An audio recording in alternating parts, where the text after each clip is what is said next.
He has always cited the saving grace of Christ Jesus as the reason he escaped a near-death experience in 2013 when he was involved in a car accident. The former musician whose hit song Wop3dodo made waves in 2011 when it emerged, is a preacher today, and he's our guest on today's episode of Ghana Web's Road Safety Campaign as part of our 22nd anniversary celebrations. Yaw Siki is our guest. Welcome, sir. Thank you. How are you doing? Good, by grace. It's been about 7 years since you had your experience. Sure. Does it come back to you from time to time? Yeah. I think even just last week, I was praying, and while I was praying, it came back to me. I visualized again how God took me out and how it was a near-death experience, and I just thanked God that moment, So it does come sometimes. It does come, and when it comes, I just realize how good God has been to me, and how faithful and merciful He has been, and then I thank Him. Yeah, so it does come like that. So the most recent one, where it came back to you during your prayer session, how was it like? What did you see? Can you just recount everything, the whole experience? I was praying, but then I was in a place of thanksgiving. So I was thanking God, and then I just remembered how I nearly lost my life some years ago, and how it was a near death experience. That moment, I just thought of the car, how it was upside down, how it landed on its head after veering off or swaying off the road, the motorway, from the inner lane to the outer lane, somersaulting 3 times and landed on its head like that. I was actually unconscious when that happened. And so I always, whenever I remember that moment, I always try to imagine how it was like, because I didn't see it with my physical eyes. I was told, I was dozing off when that it happened on the road, when the car got off the road. So I didn't see how the car turned and all, and I heard, and in the process my head banged, and I got unconscious, so I didn't know where I was, and I was up and bleeding. So that moment when I was praying, I was just trying to imagine and visualize that moment, because that was a dangerous moment for me. That was the time. Could have ended it for you. Exactly.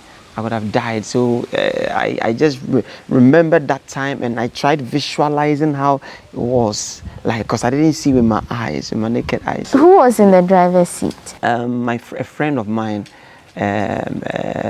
Puku. He was driving the cars at that time. It was his car, and I was in the passenger seat. We had gone for a meeting at the Accra Mall, and we were coming back, and he was driving. So when we got to the toll booth, I was a bit tired, so I laid back like that. I was in the passenger seat and closed my eyes. I dozed off. After some time, I heard his voice.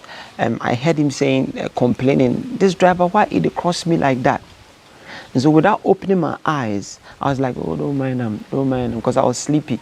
So don't mind." And then everything just went off. I didn't know what had happened. Everything went off. I was shut down, off, total blackness, out. So the last thing you said before the blackout was no mind them. I see. So, and when I woke up again, I was laying on my back like that, and I was in so much pain, my head and my neck, my arm, and I was in tears and complaining, wailing, and there was someone beside me trying to console me. It could be cool down, and then everything just You know who that was?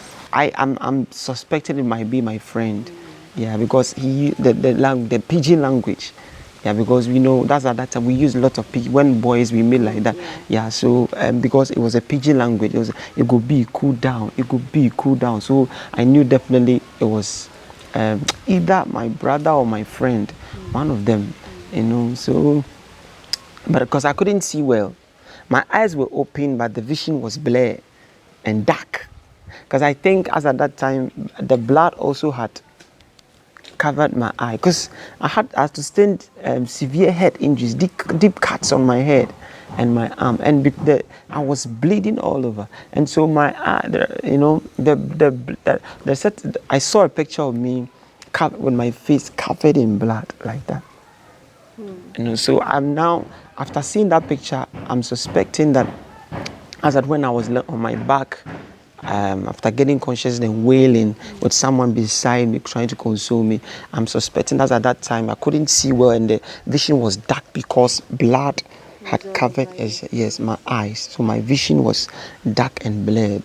The blood had blocked my eyes, my vision. And if you were in the passenger seat and this happened to you, what happened to your friend? Yeah, God is so good. Nothing happened to him. You see, he was on the wheel, behind the wheel, and the eye conscious. And when he knew, he told me that when the driver came from behind, overtook him, and was in front of him all of a sudden on the motorway in the inner lane, he was also speeding. Top speed, and he wanted to swerve because he feared that even if he hits his brake there might be a head-on collision. So he wants to swerve out into the outer lane and then carry on. And so in the process of swerving the car, he lost control. So he knew what he was about to do and the car lost control. So I'm thinking probably he was able to manage, but then we thank God, but because nothing happened to him, he sustained no injury. And so he was able to get out of the car, found some people around, and then they caught me out from the car and rushed me. Because if he had gotten injured or had also gotten on me, I would have died. Because I was bleeding massively. I was bleeding. If you see pictures, there are pictures of me that I was seriously I don't like seeing them, and so we've not given them out also. Yeah, it's really, really unpleasant. Bloody power. And I would have died. I would have died. But I mean, it's been some years after the whole incident. Before that, though, were you in a seatbelt? Yes. God being so good, we're in seatbelt. And you were that injured, even with a seatbelt? Even with the seatbelt. I can only imagine how bad it would have been. I would have gone through the shield, the glass of the car. I would have gone through it, or I would have been somewhere else. Both I and my friends were in seat belts, and because we're in seat belts, when the car somersaulted like 3 times and landed on its head, it was upside down like that. Because of the seat belt, I was hanging like that. So imagine, and even with that, I had sustained serious, head injuries and arm injuries, and was bleeding badly, and was off. And they had to rush me, if not I would have passed, gone cry, So without a seat belt, I would have gone through the windscreen or even gone out of the car or something. Yeah, something worse. And did it leave any scars that you look back on and like you just feel pain, or it's like a constant reminder of that incident, like a broken arm or a broken leg, or obviously my neck. Obviously my neck, because if I turn my neck now, it's not as flexible as it used to be before. Even though I'm a living testimony, I'm God's handwork of His miracle. I'm God's miracle today because I got healed by miracle. Doctors played their part, but God healed me. But even though I'm healed, when I turn the scar, like when my stature now, when I stand, my posture or my stature, you can see that there's a difference in the natural. That's not a natural way. There's something that will tell you that this guy has been through something. And so it's a constant reminder, and it's humbling, and makes you remember how far God has brought me also. Yeah. Looking back, what would you have done differently if you had the chance? Pertaining to the accident. Yes. Yeah. With the accident. Yeah. What I would have done is, when we're leaving home, when my friend came for me, and we're leaving home that day, I remember my mom saying, "Yaw, don't go." Okay, that was a warning. Yeah, my mom was like, "Yaw, don't go, Yaw, don't go." But I was chasing after money. because it was a contract. It was like they are coming for a meeting so that we'll go and perform somewhere and make money. And I'm young and I need to make money so that we can carry on to invest back into the music. So I was like, Mom, you know, I was like, yeah. I was like, she gets worried sometimes too much. So she leave us for us to go. But if time was to go back, I would have listened to her. And also, apart from her, when we got to the Tema, that day when we left home, and we got to the Tema toll booth to enter the motorway to come to Accra, when we got to the toll booth, deep within me, I felt something bad might happen.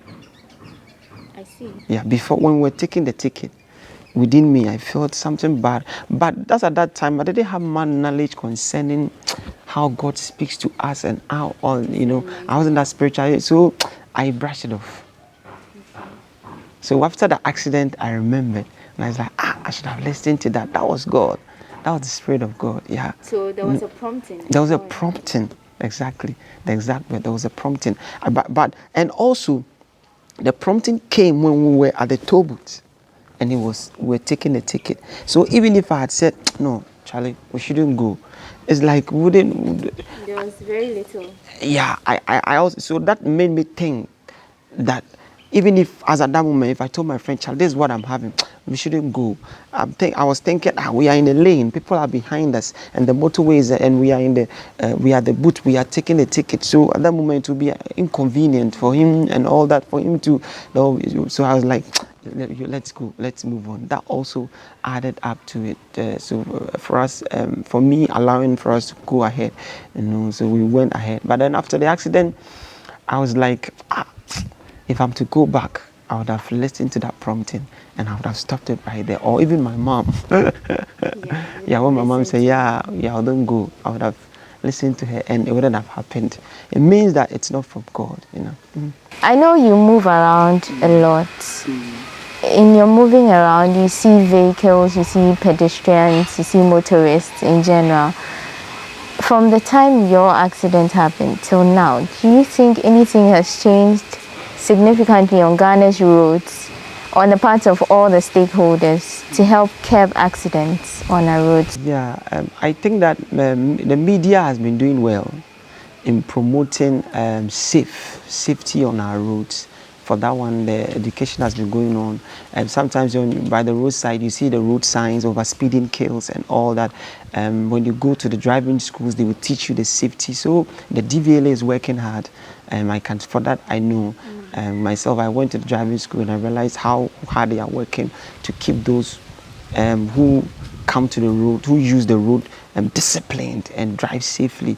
But yet, when you're on the road, you see lots of indiscipline because people are refusing to change and people are refusing to go by the rules.